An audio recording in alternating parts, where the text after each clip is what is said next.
গ্রামের সবুজ মাঠের পাশে একটি ছোট্ট বাড়িতে থাকত ৮ বছরের এক মিষ্টি ছেলে। তার নাম রাফি। রাফি খুব কৌতূহলী আর দয়ালু ছেলে। সে গাছপালা আর ছোট প্রাণীদের খুব ভালোবাসত। একদিন বিকেলে রাফি তাদের উঠানের পাশে খেলছিল। হঠাৎ সে দেখল একটি ছোট্ট কাঠবিড়ালি গাছের ডালে বসে আছে। কাঠবিড়ালিটা খুব কিউট, তার লেজটা ছিল নরম আর ফুপফুয়ে। রাফি হেসে বলল, এই ছোট্ট বন্ধু, তুমি কি খেলবে আমার সাথে? কাঠবিড়ালিটা লাফ দিয়ে নিচে নেমে এলো। তারপর তার মুখ থেকে একটা আমের বীজ পড়ে গেল।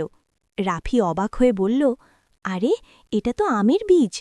ঠিক তখন পাশের বাড়ির দাদু রহিম দাদু সেখানে হাঁটতে হাঁটতে এলেন।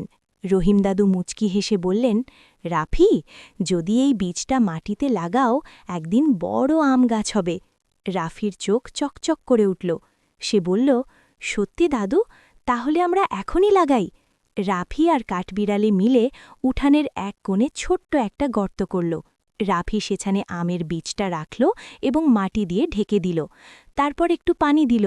কাঠবিড়ালিটা খুশি হয়ে লাফাতে লাগল। পরদিন সকালেই রাফি আবার দৌড়ে গেল সেই জায়গায়। সে প্রতিদিন সেখানে পানি দিত। কয়েকদিন পর ছোট্ট সবুজ একটি চারাগাছ বের হল। রাফি আনন্দে বলল, ইয়ে, গাছটা বড় হচ্ছে। কাঠবিড়ালিটা ডালে উঠে খুশিতে চিকচিক শব্দ করল। দিন যেতে লাগল। রাফি প্রতিদিন গাছটাকে পানি দিত, আগাছা পরিষ্কার করত।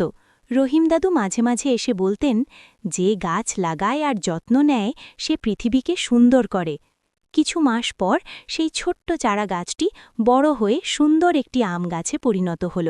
গাছের ডালে পাখিরা বসত, কাঠবিড়ালিটা খেলত। একদিন গাছে ছোট ছোট আম ধরল। রাফি খুশিতে বলল, ওয়াও, আমাদের গাছ। রহিম দাদু হেসে বললেন, দেখলে রাফি, ছোট একটা বীজ থেকেও বড় সুখ জন্মায়।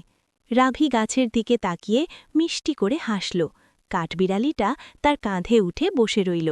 সেদিন থেকে রাফি বুঝে গেল, শিক্ষা, ছোট ছোট ভালো কাজ, যেমন গাছ লাগানো আর প্রকৃতির যত্ন নেওয়া, পৃথিবীকে সুন্দর করে তোলে।